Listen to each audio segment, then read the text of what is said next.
మీలో ఎంతమందికి ఇస్రాయి తెలుసు? వినడానికి మస్తు కొత్తగా ఉంది కదా.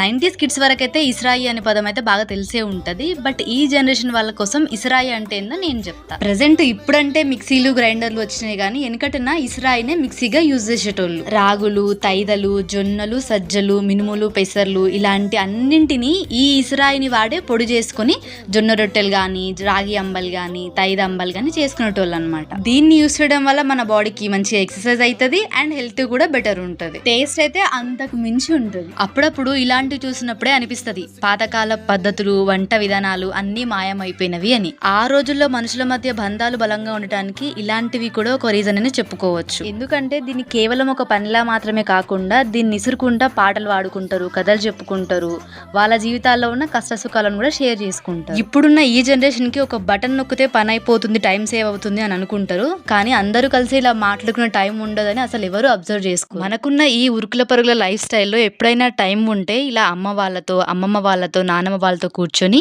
ఈ ఇస్రాయితో వాళ్ళకున్న జ్ఞాపకాలు ఏంటో అడిగి తెలుసుకోండి. మీరు డెఫినెట్ గా మంచి మెమరీస్ ని అయితే మిస్ అయిపోయినామని ఫీల్ అవుతారు. ఇప్పుడున్న ఈ జనరేషన్ పిల్లలైతే ఈ ఇస్రాయి దగ్గర కూర్చొని పాడే పాటల్ని మాత్రం డెఫినెట్ గా మిస్ అయిపోయినారనే చెప్పాలి.